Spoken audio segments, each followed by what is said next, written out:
Hey, I'm Jake, and in this video, we're going to quickly talk about how machines learn. This is just the first video in a series on machine learning on this YouTube channel. So if you want to learn more about machine learning, consider subscribing. Let's get to it. How machines learn, part 1. What is machine learning really? So machine learning is a subset of artificial intelligence where you teach a computer to do something without explicitly telling it to do something. Sounds a little weird, but typically if you are writing a program, you're going to write a program to do a specific thing. Like, oh, go download this information and then do something to that information. Whereas with machine learning, you don't actually tell the computer to do anything. You're just giving it some information and it's going to determine what it should do with that. You're kind of nudging it along at some points to kind of allow it to learn what you want it to, but we'll kind of get there. So again, instead of being programmed, it learns by doing some tasks and the data based off of the data it's given, and it will improve over time. When did we start teaching machines? So in 1950, Alan Turing, who if you don't know who Alan Turing is and you're watching this video, just Wikipedia him. He's kind of a big deal in the computing world. He wrote a paper called Computer Machinery and Intelligence. This was kind of one of the first, Alan Turing's like basically the father of so many things in computing, but this was one of the things that he wrote, and it kind of brought up some ideas around machine learning. Next was Frank Rosenblatt, who created the perceptron, which was an early version of a neural network. We're not going to go over what the perceptron is right now, but that's kind of what he did. And we're going to get further into some more stuff like that later on. Not in this video, but in this series. Next was Arthur Samuel, who created the first machine learning model. If you ever look up stuff for machine learning, you'll learn about models. And models are basically the program-ish that you actually use in order to have it make decisions. So he made one that determined the winning chance of a checkerboard for both sides. So he would put in a checkerboard's state, and based off of that state, it would say, like, red has a 57% chance of winning, and black has a 43% chance. That mental math. I don't need machines for that. All right. But I'm not going to go over all of the advancements because, to be honest, there's a lot of them. There's practically things happening daily at this point. Maybe not daily, but like weekly or so. It's happening a lot. So, with more computing power over time, advancements in machine learning have skyrocketed. Just a few years ago, ChatGPT did not exist. And now ChatGPT is kind of a bit of a foundation in a lot of people's daily life. Maybe not everybody, but if you're quite technically inclined, you've probably tried ChatGPT. But what are the types of machine learning? Well, first off, we have supervised learning. Another type is called unsupervised. And finally, we have reinforcement. Now, this isn't to say that these are the only types that will ever exist, but right now, these are kind of the main 3 types specifically for machine learning. And you might say like, well, where's neural networks or something like that? And eventually we'll get to that. But you can kind of think of it like these are the categories of machine learning, based off of the problems they're trying to solve. And then things like neural networks and stuff like that are kind of the tools that you can utilize throughout these kinds of categories.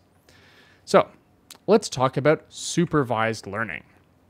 So this is a case where you know the inputs and outputs for your model. So that means the data you are giving your algorithm or your model that it's learning from, it's going to know what those things are. So it's going to know what all of the input values are and what the expected output is based off of those input values. So this means that the data is labeled already. So as an example, let's say you want to make a model that will determine if a cat is in an image. In order to do this, you're going to need to have thousands of images with cats, and then probably another 1,000 or so without cats.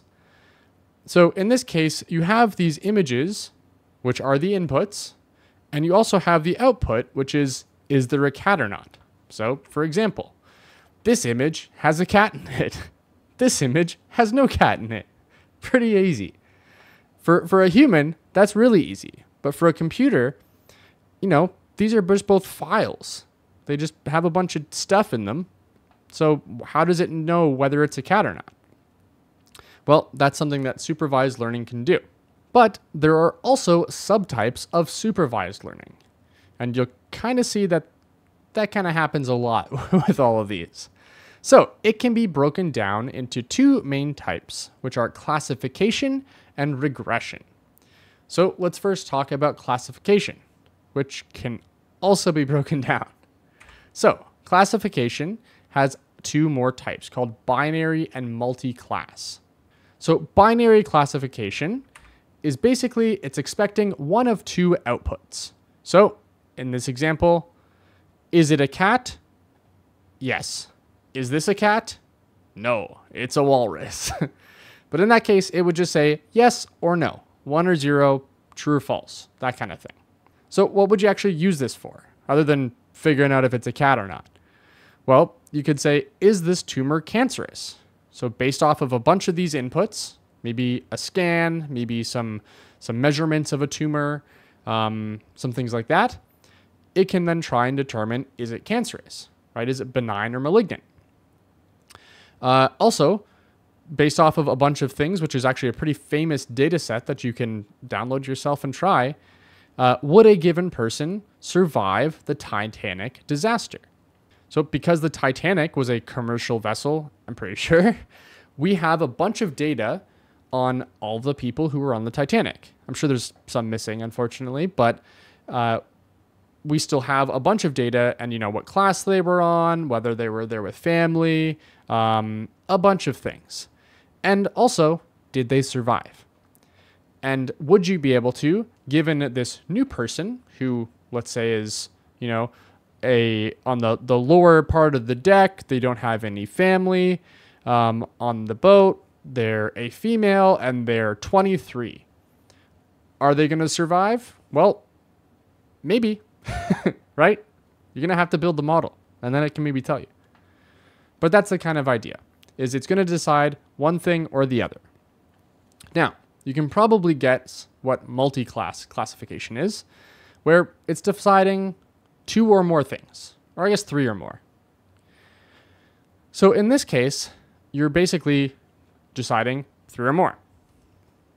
So, for example, with this image, is there a cat, dog, or bird in this image?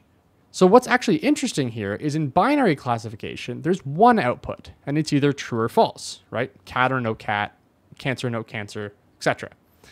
But in multi-class classification, there can be multiple outputs, because you could say, does this image have a dog, a cat, or a bird?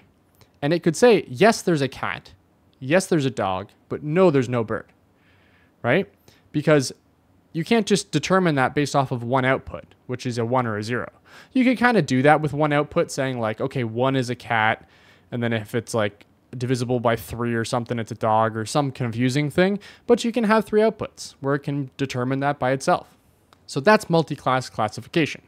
All right, so what about the other types of supervised learning? Well, there's regression. And regression predicts a continuous response instead of a list of expected values. So a lot of people kind of get stuck on this word continuous response. And really what that means is it's not like one set of things. It's like a range of values, right? So it could be anywhere from like 1 to a billion, or from, minus a billion to a billion. It can be like any set of numbers or whatever, right? It could be anything, really. But as long as it's a continuous thing. So in this case, a common use case would be predicting housing prices, predicting grades, predicting temperatures. All of this is using a regression model because it is using some past data. So if you're like looking at like, oh, what is the temperature going to be like on this date based off of, the history, and or a common thing for a house would be based off of this house in this location. It has 3 bedrooms, 2 bathrooms, 1 garage. This is the square footage. How much is it going to cost? Right? Of course, that's going to vary wildly, but based off of past data and data that the model has been fed, it can give you a number. But that number isn't going to be, yes, it's a cat, or no, it's not a cat. It's going to be something like, how much is this house? $1 million. How much is this house? $10,000. Clearly, there's a difference here, but it's not just saying, yes, this is worth more, no, this is not worth more. It's giving you an actual value. And this could be 1,246,374.5987, blah, blah, blah, right? Like it can keep going. It's a very specific value it's going to try and calculate. So that's regression. At the high level, that's all regression is. And actually, the next video in this series, we're going to make a regression model. Pretty excited for it. So, yeah, subscribe if you want to be around for that. Next, unsupervised learning. So unsupervised learning is a little bit difficult to wrap your head around, but let's just say that when you are trying to find patterns in data that you don't necessarily know about, you're doing unsupervised learning. So there are no labels, meaning specifically there are no labels on outputs. So you don't really know what things are on the outputs. So like supervised learning, there are subcategories of this: clustering, association rules, and dimensionality reduction. Clustering, the simplest. Association rules kind of makes a bit of sense. Dimensionality reduction sounds as complicated as it sounds, or it is as complicated as it sounds. But let me just really quickly just make sure this is super obvious. Unsupervised learning, again, contains data where, sure, the inputs might be known in terms of, they would be labeled, because you're not just throwing a bunch of numbers at the computer and saying, figure it out. You're going to throw a bunch of numbers, like a spreadsheet effectively, where each column is labeled, so it can know that all of these numbers are associated with one another. Right? Like maybe transactions, like what type of transactions have you done? How much did it cost? So maybe a column is the transaction price, or what cost, or whatever it would be called. And then the next column is like the time or the date or whatever. It can then use all of that to then determine something. But it's not really like you're kind of going into it not really knowing what you're trying to determine. You might have a goal, but you're not really telling the program to explicitly do that goal. Let's go into the other stuff a little bit deeper. So, clustering. The goal of clustering is to group similar data points together. So each group or cluster contains the data points that are more similar to each other than those in other clusters. So grouping similar news articles or fraud detection is what clustering is used for. So a great example is these news articles. So if you go on to like Google News or most news aggregation sites that aren't just a news agency, so a website that is trying to gather news from a bunch of sources and present you with a bunch of options, that is going to be using clustering, because they are trying to determine, are all of these articles about the same thing? And if they are, merge them together, and there you go. We can then talk about that. So as an example, let's say, I don't know if anybody watching this is into F1. If you've watched Drive to Survive on Netflix, you might be into F1 because it's a pretty great show. I would recommend. That got me into F1. But maybe there's an F1 race in Austin, Texas. I don't live in Texas. I have a friend who lives in Texas, but just as an example. Let's say there's a race in Austin, Texas. Now, say you have a company and you want to get all of the news articles about this race in Austin, Texas for F1. How are you going to do that? Well, what you're going to do is search all of these news agencies that ideally you have connections with to get their article information. But how are you going to actually merge them together to say like, hey, you want to read about the F1 race in Austin?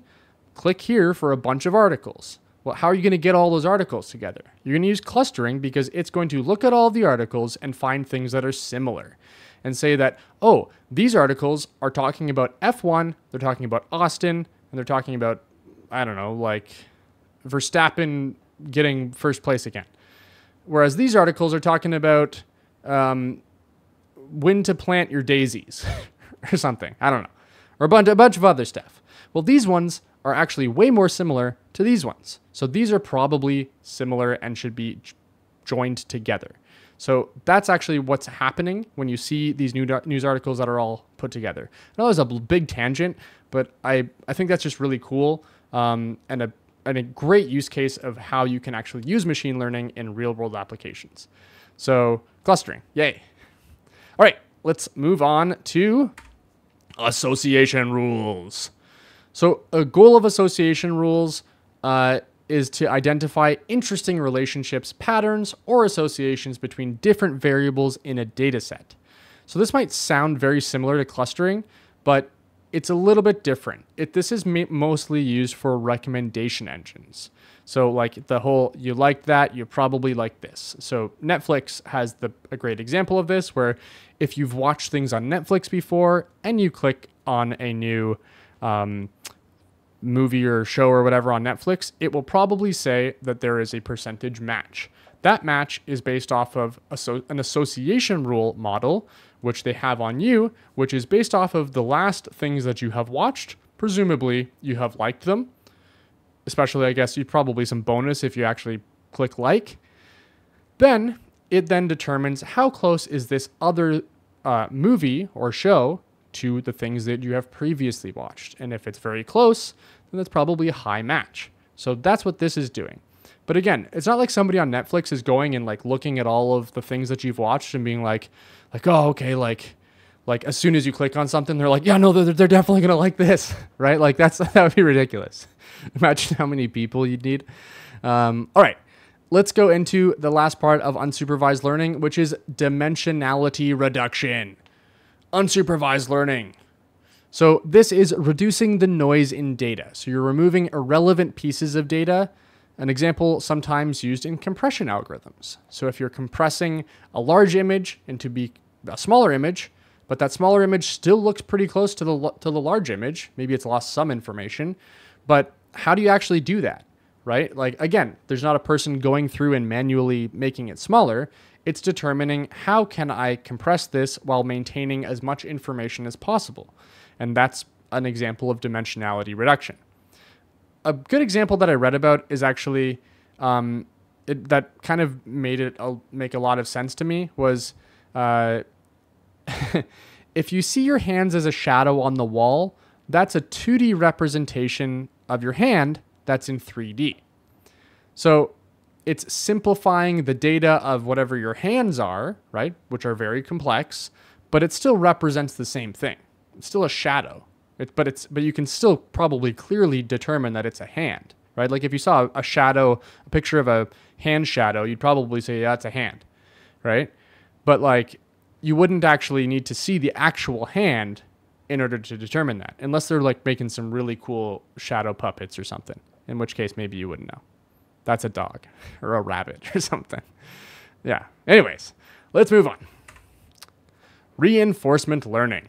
Reinforcement learning is probably something that a lot of people think of when they think of machine learning. But it is the type of machine learning where an agent learns to make decisions by taking actions in an environment to determine some reward. If you've ever looked up like people making AIs to beat their games or to beat Flappy Bird or things like that, which honestly I was considering making a video about at some point, this is kind of what it's doing. It's doing some form of reinforcement learning, of machine learning, but of reinforcement learning. So there are technically subtypes of reinforcement learning, but I'm not going to get into them now because there's like a bunch and it would take a long time. And I'm trying to keep this video short. I'm probably failing. But this is inspired by behavioral psychology and kind of just people, right? Like you're going to learn based off of doing something. So as an example, teaching a computer to play a game, robotics, autonomous vehicles, right? It's learning based off of its past behavior or behavior of others, right? Things that it's fed. Like in terms of autonomous vehicles, the models for those are fed a bunch of data on people driving. And assuming those people are good drivers, then it's going to eventually learn how it can be a good driver by mimicking, the millions of, or probably billions of data points that it's being provided. if you're an expert in machine learning and I'm getting any of this stuff wrong, please drop a comment and let me know, because I'd like this video to be informative and not deceptive. So thank you. So that's reinforcement learning, and that is the last type of how machines learn. So if you'd like more videos like these, drop a comment down below. I do plan on making a video about doing a supervised learning regression model, and I will be making that at some point. But I want to make sure that this is something that people are interested in. Do you like this kind of format? I think this type of video kind of needs this type of format because I can't really just there's no code to really show you here if it's just like information. But in other videos, there will be some code. And if you don't know how to code, you can check out some of my Python stuff or just YouTube Python stuff. There's so many great, how to learn Python. There's so many incredible resources out there. I'm not just going to plug my own. But yeah, thank you so much for watching. If you liked it, give the video some love and like it, and subscribe if you want to see the next videos. Until next time, I'm Jake. Have a good one.